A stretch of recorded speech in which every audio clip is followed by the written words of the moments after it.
Hello my dear friends, welcome to being a best learner. आप सभी का बहुत बहुत स्वागत है मेरे चैनल में। और आज के इस वीडियो में हम लोग सीटेट के रिगार्डिंग जो भी इंफॉर्मेशन है वो मैं आज के इस वीडियो में आप लोगों को डिटेल में बताने वाली हूँ।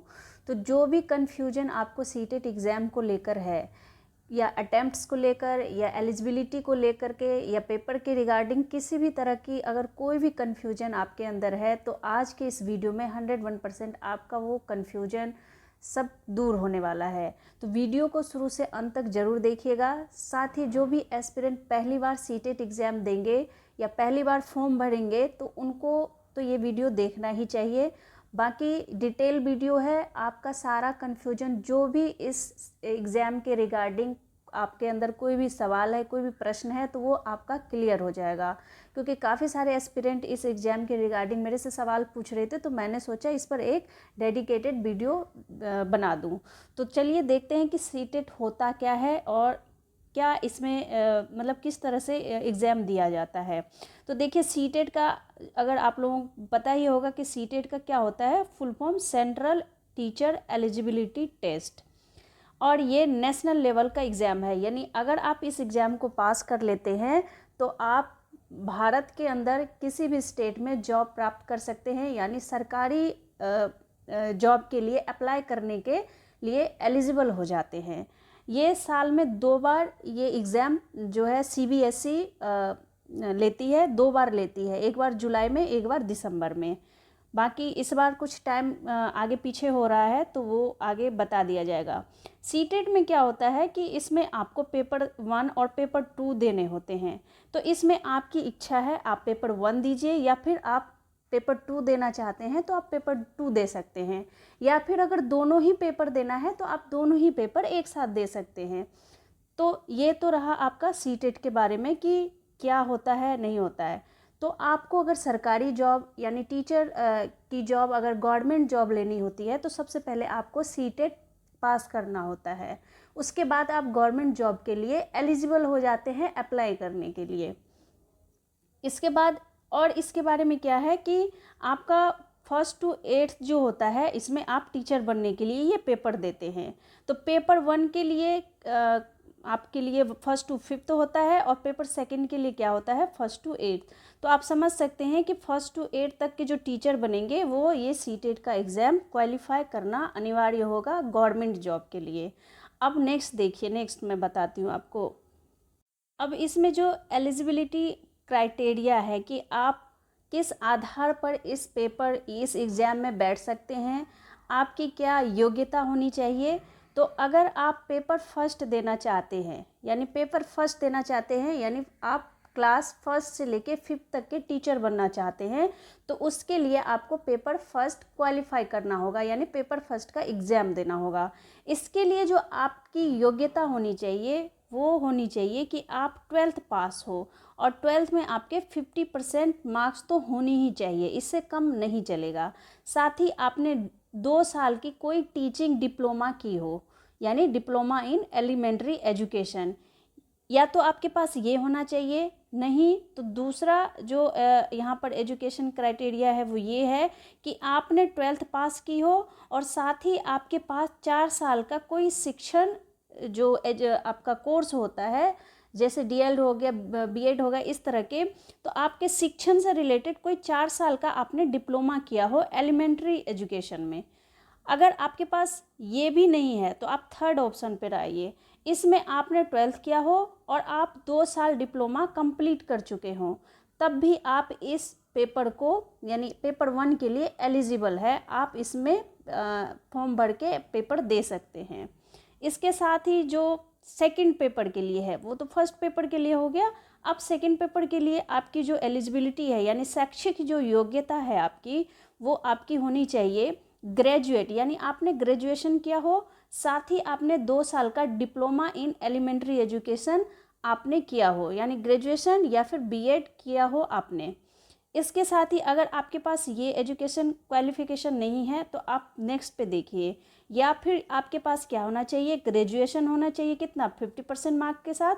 साथ ही आपने 1 साल का बैचलर इन एजुकेशन क्या हो, यानी मान लीजिए अगर आप बीएड कर रहे हैं तो आपने ग्रेजुएशन में 50% आपने मार्क्स लाए हों, या फिर साथ ही आप 1 साल के बीएड कोर्स कंप्लीट कर चुके हो, यानी आप अगर सेकेंड ईयर में हैं, बीएड सेकेंड ईयर में हैं, तब भी आप एलिजिबल हैं पेपर सेकेंड को फिल करने के लिए, और आप पेपर फर्स्ट के लिए भी एलिजिबल हैं।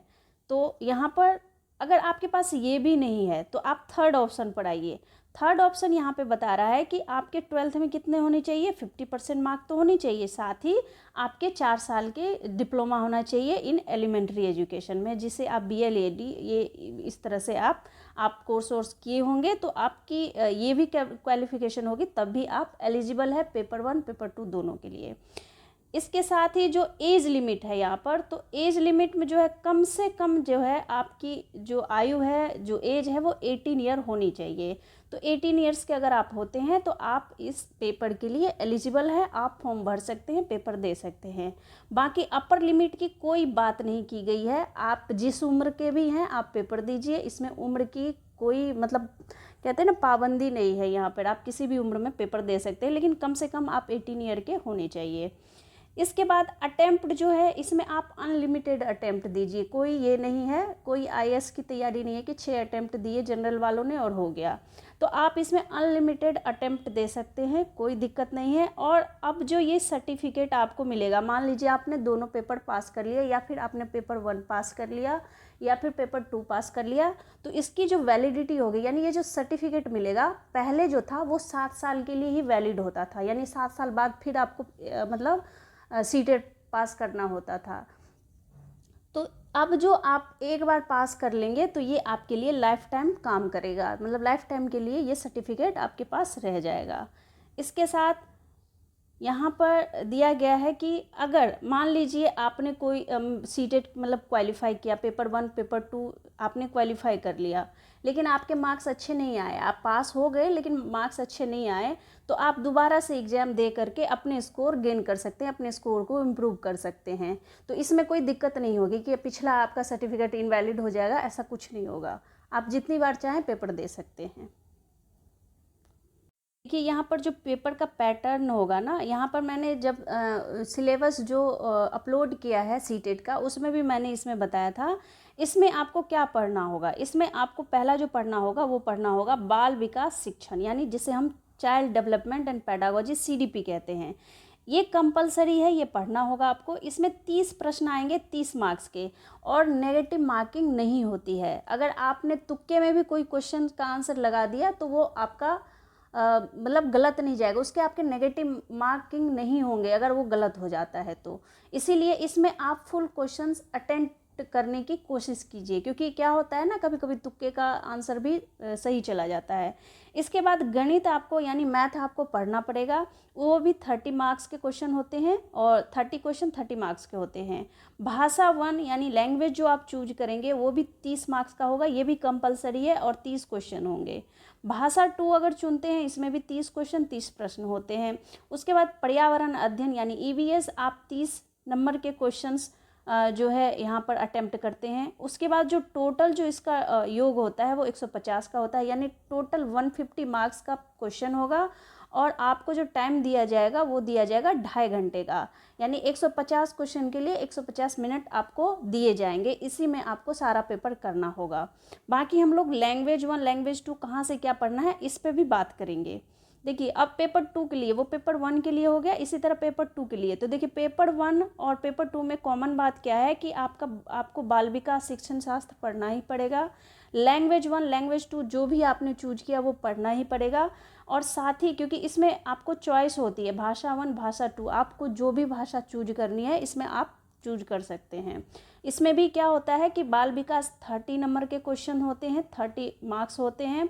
भाषा 1 फिर से 30 क्वेश्चन 30 मार्क्स, और भाषा 2 भी 30 क्वेश्चन 30 मार्क्स के।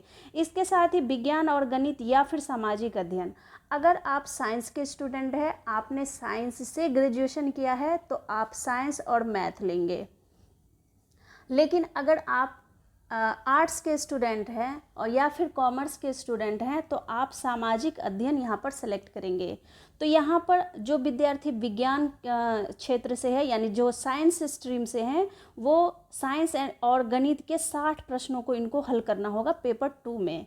और अगर आप सामाजिक अध्ययन लेते हैं यानी सोशल साइंस लेते हैं तो भी आपको कितने क्वेश्चन सॉल्व करने होंगे, 60 प्रश्न सॉल्व करने होंगे जो कि 60 मार्क्स के होते हैं। तो ये भी टोटल जो है आपके 150 मार्क्स के होते हैं। इसमें भी आपको कितने मार्क्स, 150 मिनट में आपको 150 क्वेश्चन सॉल्व करने होते हैं। तो आपको यहाँ तक मुझे लगता है बात समझ आ गई होगी। इसमें अगर आप लैंग्वेज की बात करें तो देखिए लैंग्वेज चूज करने में बच्चे बहुत ज़्यादा कंफ्यूज होते हैं। तो देखिए प्यारे स्टूडेंट, लैंग्वेज 1 आप वो चूज कीजिए जिसमें आप बिल्कुल मतलब सहज महसूस करते हैं, यानी कि आपको वो भाषा अच्छे से आती है।